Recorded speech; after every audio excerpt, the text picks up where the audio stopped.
할렐루야. 12월 8일 아까베 시간이 돌아왔습니다.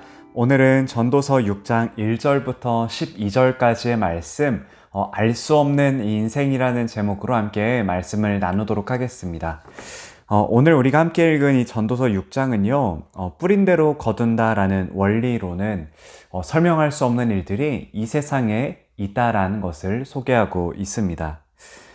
다시 말해서 콩 심은 데 콩 나고 팥 심은 데 팥이 나야 하는데 이 원리로도 설명할 수 없는 일들이 있다라는 것을 오늘 성경은 말해주고 있다라는 거죠. 콩을 심었는데 팥이 날 수도 있다라는 이런 일들이 있다라는 것을 오늘 성경은 우리에게 소개해주고 있습니다. 또한 인간이 얼마나 하나님 앞에서 보잘것없는 존재인지를 드러내주고 있는 게 오늘 우리가 읽은 이 전도서 6장의 말씀이라고 할 수가 있는데요. 그래서 이 두 가지를 중심으로 같이 오늘 말씀 살펴보도록 하겠습니다. 먼저 전도서 기자는 뿌린 대로 거두는 원리로 설명할 수 없는 경우들에 대한 내용들을 1절부터 6절에서 설명해주고 있는데요. 전도서 기자는 본문 1절에서 이렇게 얘기합니다. 내가 해 아래에서 한 가지 불행한 일이 있는 것을 보았나니 이는 사람의 마음을 무겁게 하는 것이라. 전도자는 사람들 가운데 일어나는 불행한 일이 있다라고 이야기를 합니다. 이것은 사람의 마음을 무겁게 하는 것이다 라고 이야기를 하고 있는데 이게 어떤 일일까요? 그것은 바로 뿌린 대로 거두는 원리, 이걸로는 설명할 수 없는 일들이 우리의 인생사에 일어난다라는 것을 소개해주고 있습니다. 두 가지 경우가 있는데요. 첫 번째 경우는 2절에 나와 있습니다. 사람이 무언가를 가지고 누리는 것에 대한 것을 지금 말해주고 있는데요. 2절 말씀을 보면 이렇습니다. 어떤 사람은 그의 영혼이 바라는 모든 소원에 부족함이 없어 재물과 부유와 존귀를 하나님께 받았으나 하나님께서 그가 그것을 누리도록 허락하지 아니하셨으므로 다른 사람이 누리나니 이것도 헛되어 악한 병이로다 라고 이야기를 하고 있습니다. 어떤 사람이 하나님께 많은 재산을 받고 사람들에게 존경을 받는 높은 자리에 올라가게 되었습니다. 그런데 하나님께서는 그가 가진 재산, 그가 위치한 그 높은 자리를 누리지 못하게 하시고 다른 사람이 이것을 누리게 하셨다라고 이야기를 하고 있는 것이죠. 여기서 다른 사람이란 것은 낯선 사람들, 외국인을 이야기합니다. 만약 내가 매일 열심히 수고하고 또 하나님께서 여기에 복을 주셔서 많은 것을 받았는데 나는 이것을 하나도 누리지 못하고 또 내 가족들도 누리지 못하고 낯선 사람들, 모르는 사람들이 이것을 누리게 된다라면 참으로 속상한 일이지 않을까요? 그래서 전도자는 이런 일들에 대해서 2절 맨 마지막에 이렇게 평가하고 있습니다. 헛되고 악한 병이로다 라고 소개하고 있습니다. 전도자는 이번에는 오래 사는 것에 대해 이야기합니다. 3절인데요. 사람이 비록 100명의 자녀를 낳고 또 장수하여 사는 날이 많을지라도 그의 영혼은 그러한 행복으로 만족하지 못하고 또 그가 안장되지 못하면 나는 이르기를 낙태된 자가 그보다는 낫다 하나니라고 이야기합니다. 일반적으로 사람이 오래 사는 것과 많은 자녀를 얻게 되는 것은 성경에서 하나님의 축복으로 여겨졌습니다. 그런데 전도자는 100명의 자녀를 낳고 또 오래 사는 축복을 받아도 그 사람의 마음이 만족하지 못하고 죽을 때 묻힐 무덤이 없는 이런 경우도 소개하고 있습니다. 보통 성경에서는 땅에 묻히지 못하고 죽는 사람들은 대부분 하나님의 심판과 저주를 받는 사람들이었습니다.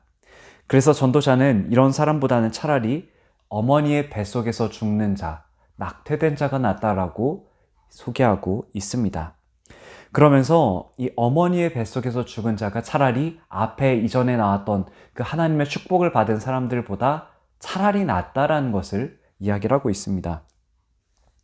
4절부터 6절까지 말씀인데요. 낙태된 자는 헛되이 왔다가 어두운 중에 감해 그의 이름이 어둠에 덮이니 햇빛도 보지 못하고 또 그것을 알지도 못하나 이가 그보다 더 평안함이라. 그가 비록 천년의 갑절을 산다 할지라도 행복을 보지 못하면 마침내 다 한 곳으로 돌아가는 것뿐이 아니냐라고 이야기를 하고 있습니다. 어머니의 뱃속에서 죽은 자는 햇빛도 보지 못하고 알지도 못하지만 평안, 쉼을 누린다는 점에서는 하나님의 축복을 받은 그 앞선 사람들보다 낫다라고 소개하고 있습니다. 다시 말해서 어머니의 뱃속에서 죽은 자는 인생의 고통과 쓴맛을 보지 않고 평안, 쉼을 얻기 때문에 더 낫다라고 전도자는 이야기하고 있는 것입니다. 그러면서 전도자는 이야기합니다. 축복을 받은 사람이나 어머니의 뱃속에서 죽은 사람이나 모두 한 곳으로 돌아간다. 결국 모두가 죽음으로 간다라고 소개해주고 있습니다.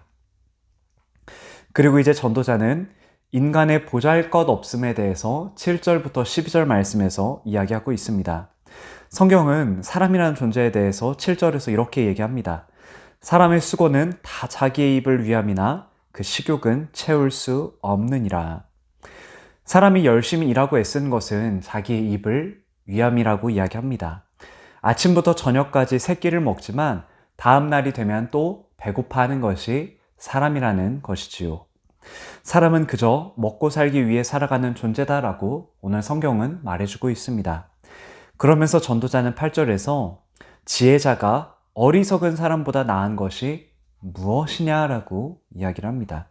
짧은 인생을 사는 사람들, 인생들, 바람처럼 잠시 있다가 사라지는 그 사람들 사이에서 지혜로운 자와 어리석은 자를 가리는 것이 누가 더 낫냐를 가리는 게 크게 의미가 있겠느냐라는 것을 말하고 있는 것이죠.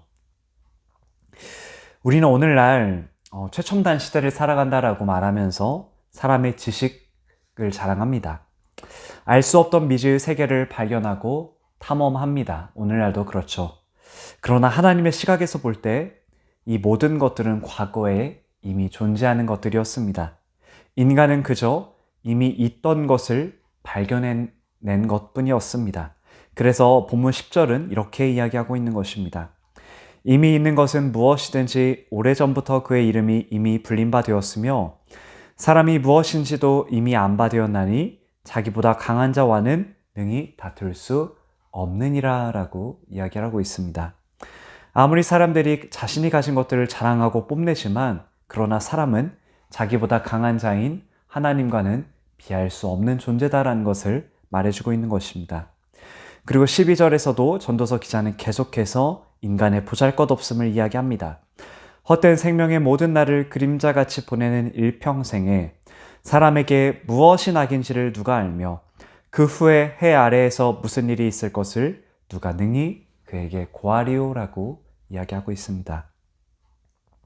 그림자와 같이 허무한 며칠을 사는 인생 중 삶의 최선이 무엇인지를 아는 자가 누구이겠습니까?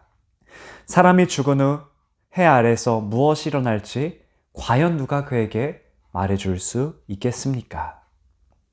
이처럼 전도자는 사람은 모두가 자기보다 강한 자인 하나님의 비할 바 없는 존재, 무엇이 선한 것인지 알지 못하며 죽은 뒤의 미래도 알 수 없는 존재가 바로 사람이다라는 것을 오늘 성경은 말해주고 있습니다. 사랑하는 성도 여러분, 우리는 오늘 말씀을 통해서 두 가지의 사실, 뿌린 대로 거두지 못하는 경우들을 살펴보았습니다. 또한 하나님의 비할 바가 없는 존재이며 죽은 뒤에 미래도 알 수 없는 존재, 바로 사람이다라는 사실 또한 함께 살펴보았습니다. 전도서 기자는 이를 통해 해 아래서 모든 것이 헛되다라는 이 전도서의 주제를 다시 한번 강조하고 반복하고 있는 것입니다. 만약 우리의 삶 가운데 하나님이 함께 하시지 않는다라면 우리들이 하는 모든 일들은 헛되고 공허하며 소망이 없을 것입니다. 우리가 이 세상에서 만족을 누리려는 것을 인생의 목표로 삼는다면 우리는 계속해서 좌절하고 낭망할 수밖에 없을 것입니다. 그러나 성도 여러분, 우리가 하나님 앞에서 얼마나 연약하고 부족한 존재인지를 깨달을 수 있기를 바랍니다.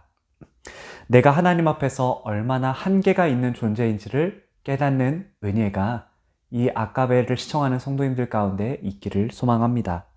왜냐하면 인간은 자신의 한계, 자신이 죽을 수밖에 없는 존재, 자신이 하나님 앞에서 얼마나 연약한 존재라는 것을 깊이 깨닫고 인정하게 될 때에야 그때서야 두 손을 높이 들고 하나님 앞에 겸손히 무릎 꿇을 수 있기 때문입니다. 사랑하는 성도 여러분, 우리의 인생과 모든 것들을 헛된 데 사용하는 삶이 아니라 겸손히 하나님 앞에 엎드리고 하나님을 경외하고 그분의 말씀에 순종하며 살아가시기를 소망합니다.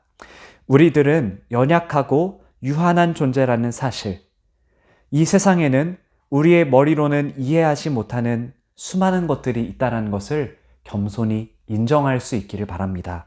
그래서 오늘 하루도 우리가 하나님 앞에서 겸손히 무릎 꿇고 그분을 경외하는 인생을 살아가시기를 간절히 소망합니다. 함께 기도하겠습니다. 하나님, 감사합니다. 하나님, 우리가 하나님 앞에서 얼마나 연약하고 얼마나 부족하고 얼마나 한계가 있는 존재인지를 깨닫게 하여 주시옵소서. 그래서 하나님, 다른 것을 의지하는 인생이 아니라 하나님 손을 꽉 붙잡고 사랑하는 인생 되게 하여 주시옵소서.